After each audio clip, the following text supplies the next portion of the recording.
Dr. Lisa. Welcome to the podcast. So excited to have you here. It's so nice to be here, Janice. I'm thrilled to be here. Yes. So we are going to be talking today about a topic that if I had to pick like the recurring theme of my life and what so many listeners talk about that holds them back, it's this bitch known as imposter syndrome. Okay. Yes. So we're going to talk about that because you are the expert in all things imposter syndrome.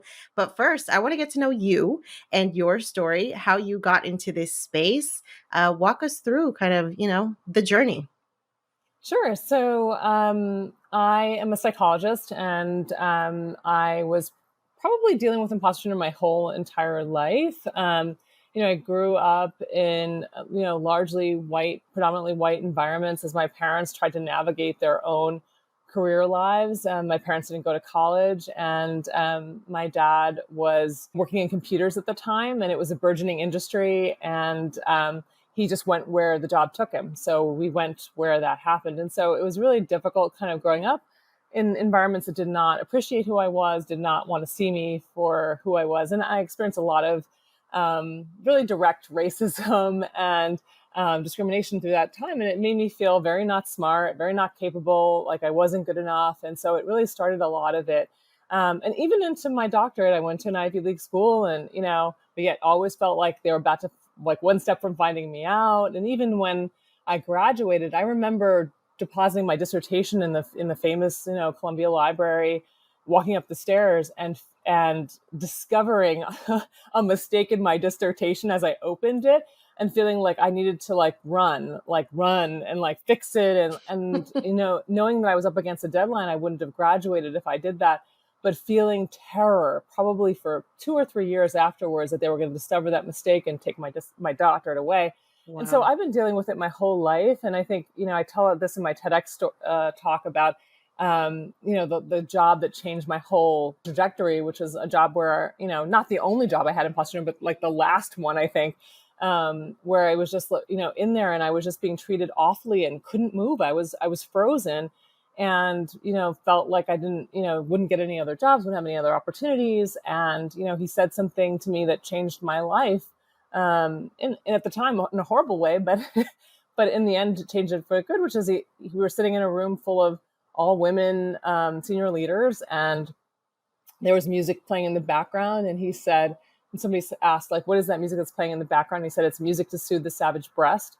And in that, yes. Oh my God.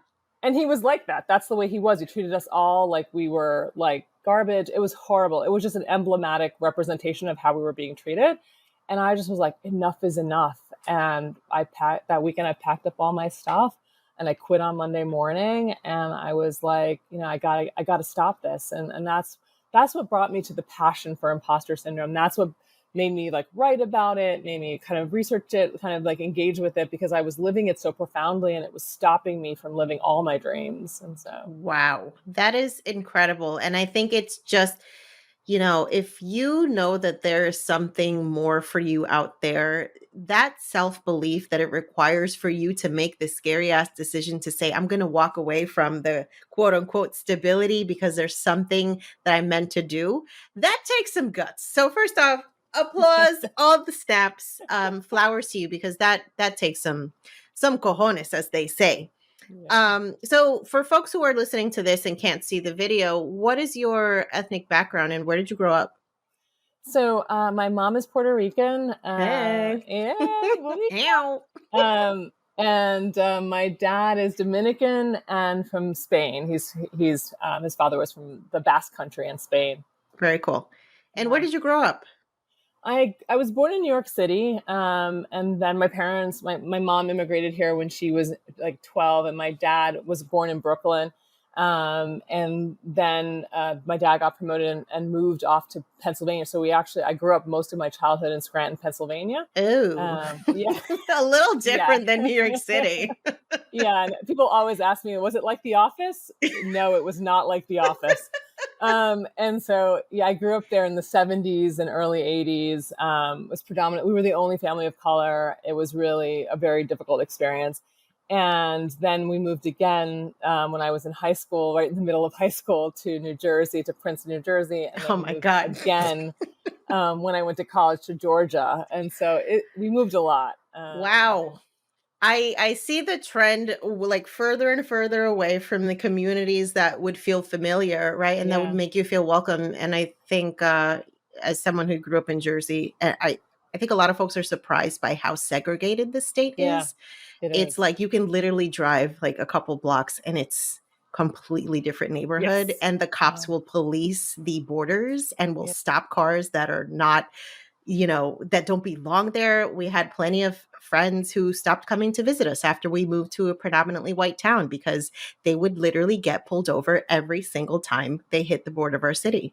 yeah. And it's just like you think about shit like that in the South, but it's everywhere, y'all. It's everywhere. And frankly, some of the worst experiences I had were in Pennsylvania. Mm. And that experience in Pennsylvania and Jersey, I think very similarly. And then when we lived in Atlanta, we lived in Alpharetta, which is a very popular place now, but at the time it was not. It was very much burgeoning, and we lived on the border of Forsyth County. And Forsyth County, if you remember the Oprah special, was the whitest county in America Oh God. that had the border patrols, like literally had border patrols. And our neighborhood was, I could see Forsyth County across from, so we lived on the border of that our whole experience. And so that people think, oh, racism and the brutality of racism is far away. It is not far away whatsoever. And we get reminded of that regularly, but it was very much a part of my own childhood experience. Yeah. Okay, so I imagine you didn't see a lot of folks that look like you going through this doctorate program. So, what is it that fueled you to pursue something where you didn't see yourself represented? Well, interestingly enough, I was smart enough to choose a doctoral program that specialized in race. Ah, So okay. I saw a lot of people that looked at me like me for the first time in kind of an elite institution, which was some of the best moments. I think when I think I sat on my research team for the first time and there were 20 of us and like 18 of us were people of color, it was mind blowing, and had been at Harvard and Berkeley, and I was just like, oh my God, I just had never had that experience in my whole educational career. And so I had chosen that purposefully, smartly enough, because I actually got a master's degree in a predominantly white institution, and had a really difficult time there, where at one point I called out some racist things that were going on, and I got completely ostracized for my remaining time there, it was really brutal. And even to the point where my recommender, who was a Black woman, wrote in my recommendation that I had problems with race and that I had Oh my issues. God. So I ended up only getting an interview at one doctoral program, the doctoral program that was focused on race, of course, and they actually liked that about me. But she, attempted to sabotage my entire doctoral career, but it was a very difficult experience. So my That's doctoral program was wild. exciting. Yeah. Wow. And one thing that I find, I don't know if it's ironic, but the fact that you mentioned that so many of your peers were people of color, when I'm just like, are we actually the ones that need to be studying race? Because I'm not really sure we're the ones with the problem. But that's quite interesting. Yes. Yes. Yeah. That's for another episode. Okay, so let's talk about, I mean, I can imagine that you spoke about feeling imposter syndrome and all these different points in your life. And as you become an expert in this and you start learning about it, you realize that it's not just you. So why is it that so many of us encounter this? And I think I may be wrong, but I think this affects women way more than men. And if that's true, why? Yeah. And so the short story of it is, the reason why so many of us experience it is our childhood experiences and family dynamics that set us up for this. Although it's talked about as mostly being experienced by women and people of color, there's no research to date that suggests that. But what we do know is that women, particularly, are, are counterphobic when it comes to imposter syndrome. So they actually face the thing that they fear. So they're triggered more often for the imposter syndrome, where men tend to aim toward mastery. And so they avoid risks. So they are experiencing it less often. Huh. And so as women, we have more triggers. And when people of color, we have more triggers. And so we may be experiencing a greater frequency because of the amount of triggers that we're exposed to. But in terms of what gets started, it's either being, seen in your family as the intelligent one, or the hardworking one, or or being a survivor. So one that wasn't termed as either one of those, getting caught in these very narrow roles that you have to play, where you can't show the full breadth of who you are. And then family dynamics, like, being in codependent family dynamics where you're trying to people please and show everyone that you're the good one and you're just trying to get along, or experiences where achievement is the only thing that's valuable in particular ways. You can't be seen as achieving in different ways. So all of these family dynamics and rigid early childhood roles get us started on this. I feel like you're literally describing my entire life. So thank you. Thank you for calling me out. And I think a lot of folks will hear themselves reflected in what you just said. So for folks who are literally just encountering this term for the first time, they're like, imposter syndrome, what the hell is that? Is that like a superhero? What is it? What can we identify as the feelings that come with imposter syndrome? Yeah, so it's the experience when you are skilled, capable, competent, expert, have all the credentials and expertise you need. However, you haven't internalized that. And as a result of not internalizing that, you then constantly fear that you're going to be exposed as a fraud. And in order to cover up that fear of being exposed as a fraud, you overwork or you self-sabotage in order to cover up. And so it often leads to burnout, anxiety, depression, all of these things, because we're over functioning usually to prove that we belong. Meanwhile, we belong all the time. And people often say, oh, you're calling someone imposter when you say they have imposter syndrome. Absolutely not. You're saying the absolute opposite. You're saying you're fantastic. You just don't believe you're fantastic, because you haven't internalized it. But you are fantastic. It usually shows up for me when I know I'm doing something that I haven't done before, right? Mm-hmm. And I think it's like there's a certain level of fear that I think most of us expect when we're doing something new, but the imposter syndrome can almost stop you, right, from actually even proceeding because you just don't even feel like you are qualified or you should even attempt to do it. Yeah. So let's talk about how can we start to identify that we may be self-sabotaging because of imposter syndrome? Like, what are some of the signs? Yeah, so oftentimes what we see is a correlation of imposter syndrome to things like you don't ask for a salary raise, or you don't never negotiate your salary, or you might be up for a promotion, but you're going to wait till they actually give it to you as opposed to advocate for it. You have a dream that you want to own your own business or you do your own thing, but you never do it. You never work on it because you feel fearful that if you work on it, it could fail and then your dreams are going to collapse.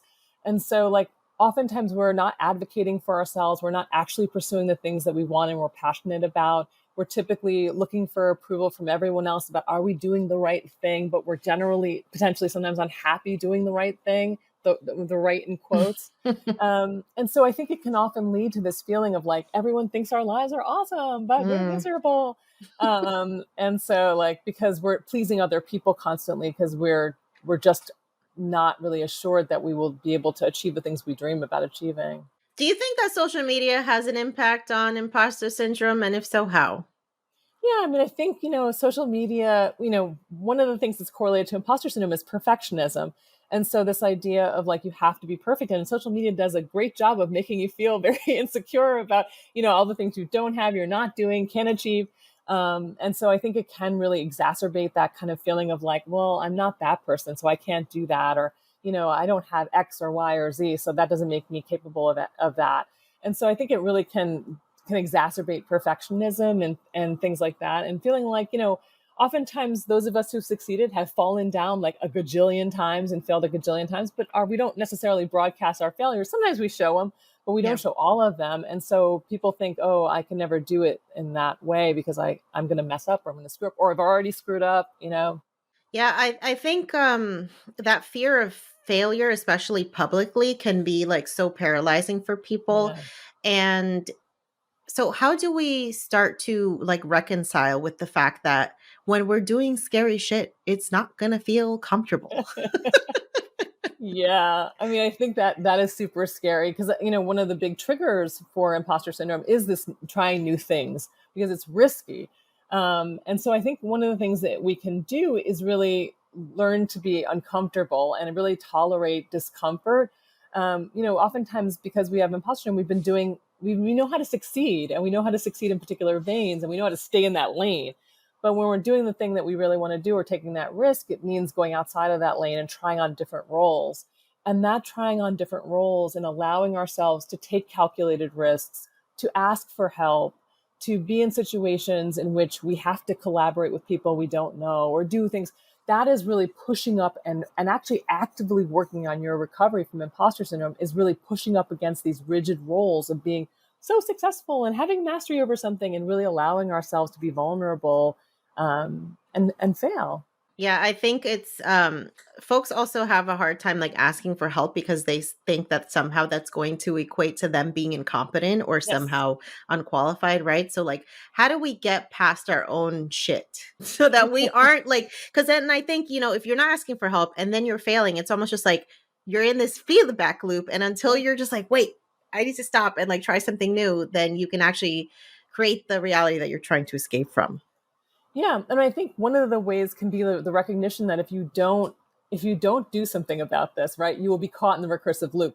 Like being successful in the way that you know how to be successful, but it's making you unhappy, or even struggling to be successful in some of these things, and sort of feeling like you're not good enough, is just really allowing you to kind of continue to perpetuate the story of the narrative of imposter syndrome, and really allowing yourself to really try to take risks. One of the things you point to, I think, is really important, is that oftentimes when we deal with imposter syndrome, we deal with it alone. So we often think we're the only people handling it. We're not good at building community around us because we don't want anyone to see the mistakes that we made. And really learning how to build community around you is so critically important, because you have people around you like mentors who can say, well, I actually think you might want to do this instead. Or people who are expert in particular things you're not, and you can ask them for help.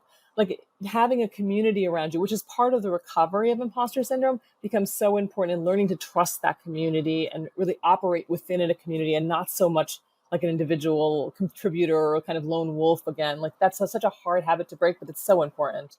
Yeah, that's definitely been my experience. Like I was a lone wolf for a very long time, and it was like this internalized belief that I didn't need anybody's help. But then it's just like when you're going through shit and then you don't have anybody around you because you haven't curated that community, it's like, okay, now what? So one thing that I think has been really like a standout moment in my life is reconciling the fact that the identity that I had as, the oldest child, the responsible daughter, the one that doesn't take risks, was completely unaligned with what I actually wanted to do, which is like quit my fucking job and start a business.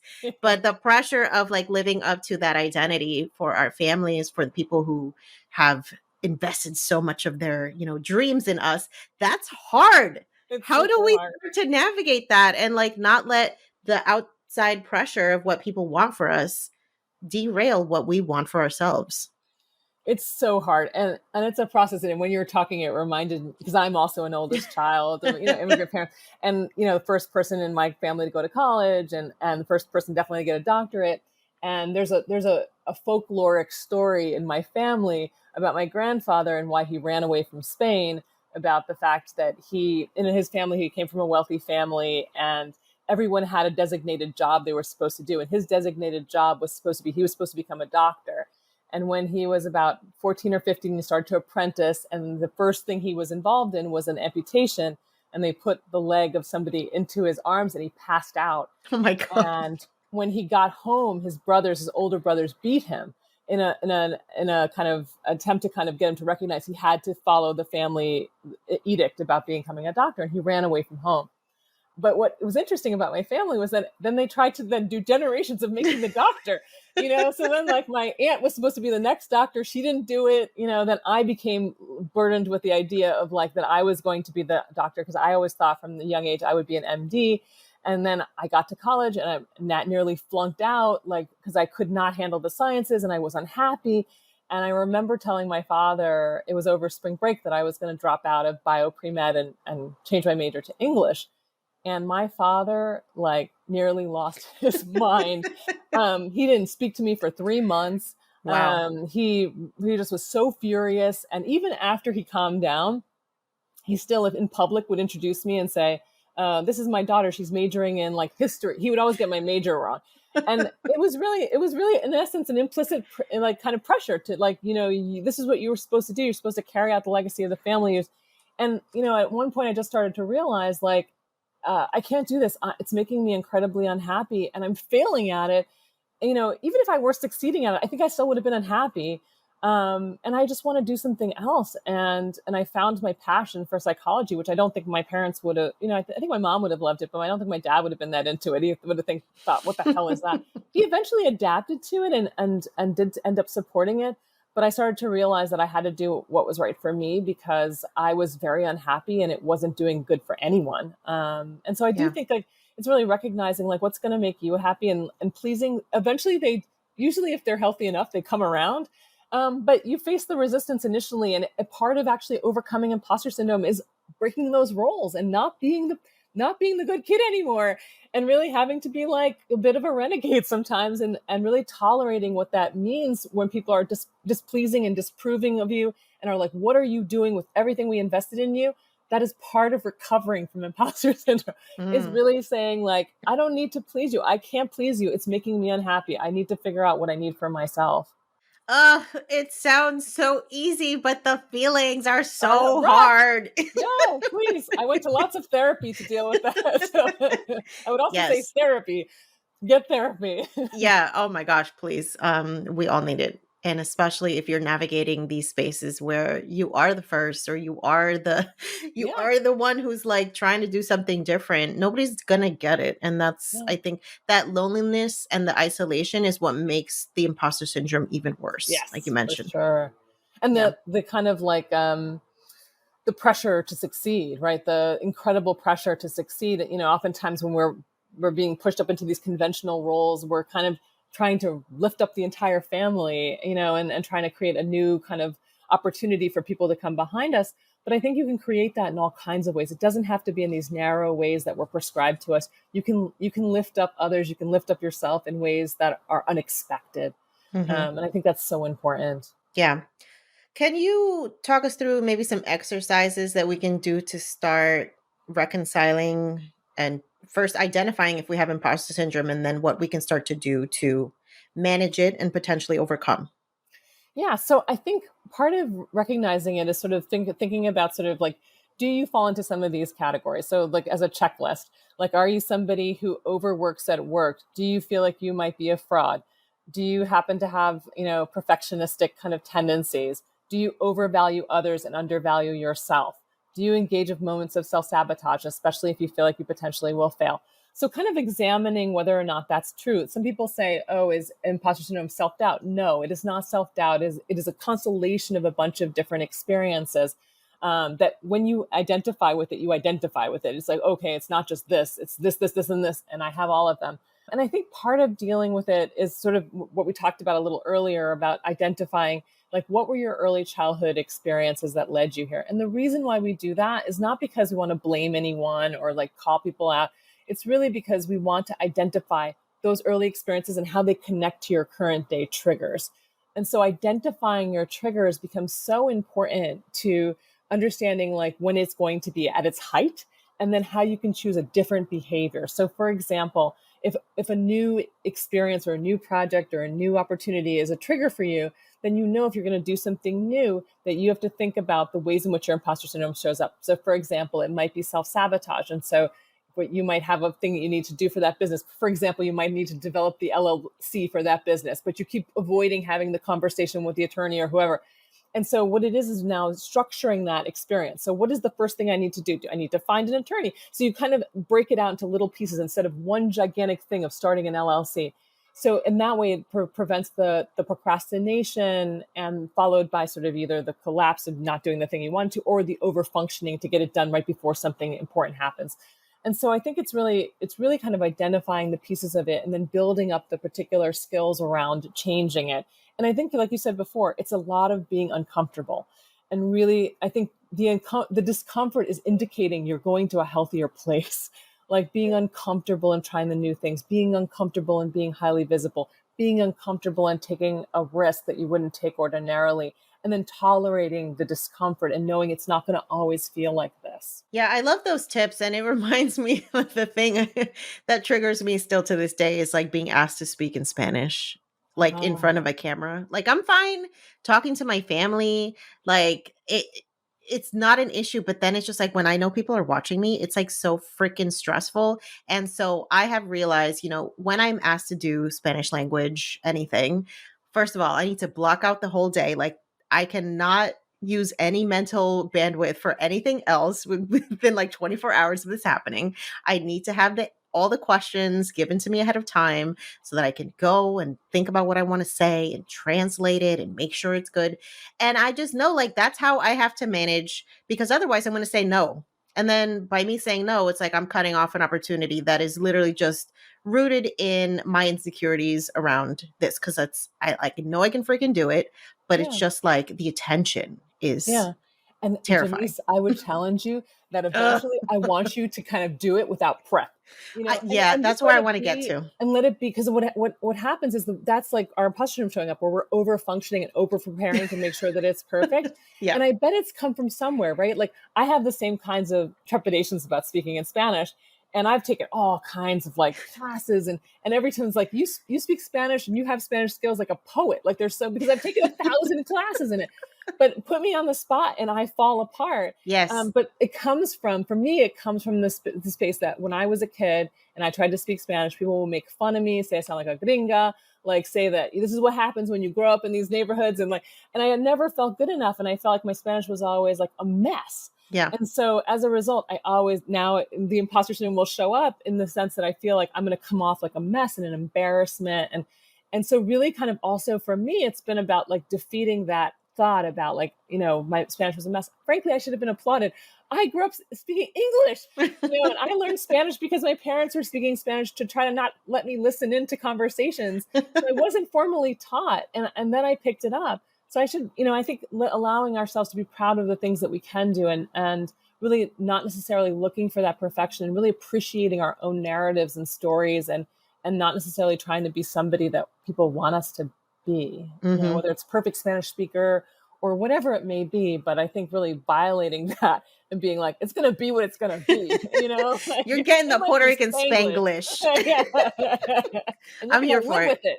Yes. I really, and it's funny because I feel like the more I prep, the more I like get worked up into a place where Yes. the crap that comes out is just like terrible. And I'm like, why didn't I just like fucking wing this? Because it probably would have been better. Yeah. Yeah, because I think it's very true. That's like when I was caught in my throes of mine, it was like public speaking in English, and I would over prep, and I would have like a script, and so if I screwed the script up, forget it. I was like Yeah. lost. I was like a mess. I was starting to sweat, and I think it's really like I let go of the script now. I screw up. I like stutter all the time. I like lose my train of thought. I'm just like, this is what it's going to be. I'm sorry. We're here now. And I Yeah. think I like myself better in that condition than the perfect me. My perfect me is not fun. I'm not happy in her. Mm-hmm. Oh, I love it. Okay, you make me feel so much better.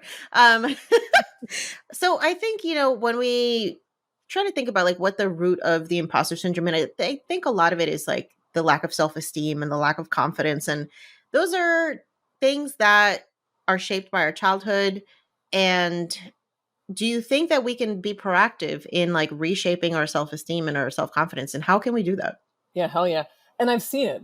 Like my book is really focused on the skills related to that. And what's really I think critical about the book is it's research backed like interventions. And so what I've seen is actually being able to shift it pretty radically, pretty quickly. And I do think it really does take really understanding all the different components. And you were sort of referring to this experience of not internalizing wins or successes or not being able to kind of take that in. And one of the things that we often see is that, in our childhoods, a success was like, okay, great. Now what's next?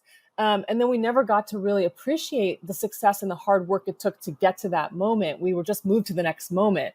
And so I think really learning how to pause and appreciate every little win, every little success, every little celebration. It's a thing I love about your Instagram is that you're celebrating every win very publicly. And I think it's such a great model for we often are hiding these things. We have a win and it's like, well, it's not big enough. It's not this, it's not that. And then we don't celebrate it. And then we don't internalize it. And that affects our self-esteem because we feel like, oh, I'm just doing this because I'm working so hard, as opposed to I'm doing this because I'm skilled, I'm competent, I have the credentials, I've worked hard at this.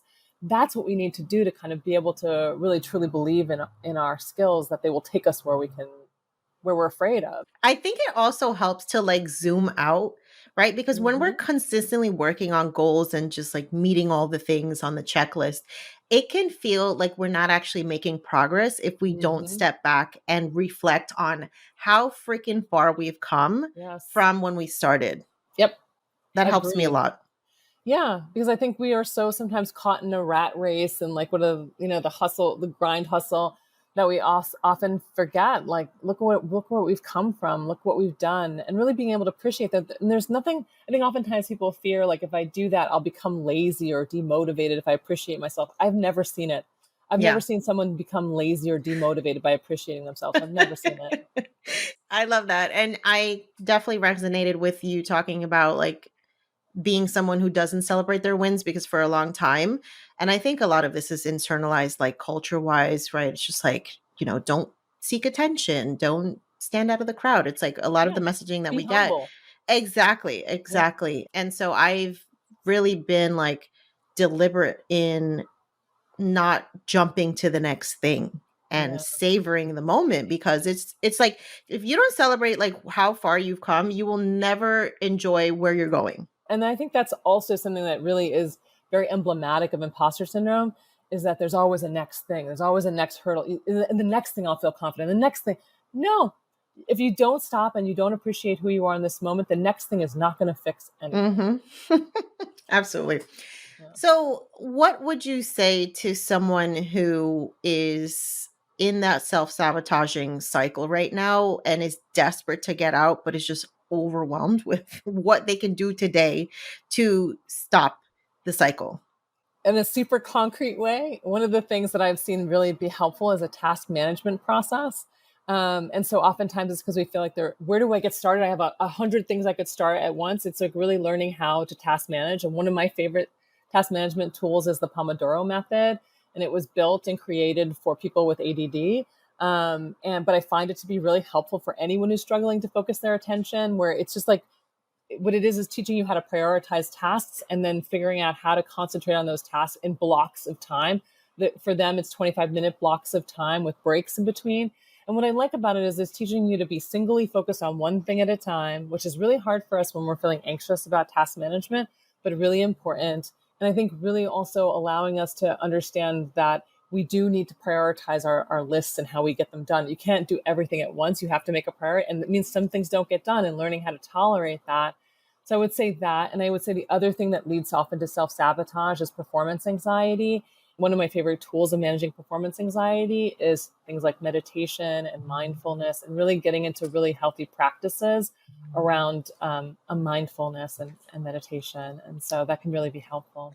Yes, I think we need to stop thinking that our minds are their own thing, their own entity, and they're not controllable, right? It's like this is a part of you, y'all. And just like you would exercise a muscle that you want to get strong, you have to treat Mhm. your mind the same way. You have Yes. to treat it the same way that you would any other physical goal that you have. Because honestly, like I've realized that one of my bad habits is thinking that I don't need breaks because we just need to get shit done. And it's like, then I'm fucking exhausted. And it's like, wait a minute, I am using this muscle too much right now. Yes. And I need to stop. And the research shows you are less productive over time when you don't take the break. So even though we feel like we're killing it and we're being so productive, we're actually dropping in productivity the less breaks that we take. And so it is really also like taking care of that brain, even in the resting of the brain and the taking care of the brain. Like it deserves to be taken care of. It's getting you through life. It deserves a moment to itself. Take that Just PTO, y'all. You heard it yeah, here. Okay. exactly. Dr. Lisa, this has been amazing. I want folks to find out so much more about you, how they can connect with you, and all the ways that you help folks overcome imposter syndrome. So tell us where we can find you. Sure. So I'm on Instagram at Dr. Orbé-Austin, Twitter as well at Dr. Orbé-Austin, and I'm on LinkedIn. Actually today I got named LinkedIn top voice in mental health about an hour Congratulations. ago, and so I'm on there pretty actively as well. And my book is Own Your Greatness: Overcome Imposter Syndrome, Beat Self-Doubt, and Succeed in Life. And I have a new book coming out in October called Your Unstoppable Greatness. It's about the second piece of working on your imposter syndrome. So Oh my gosh, cannot wait. I'm definitely going to link all of those resources in the episode show notes. Thank you so much for the work you're that so you do. welcome. It is so inspiring. And I hope folks that tune into this episode realize that there ain't no imposter syndrome, honey. You are where you are, not because of luck, not because, somebody did you a favor. Like, you earned that shit. So let's Yeah. own it. Yep. And work on owning it. Yeah. Thank you so much. You're welcome.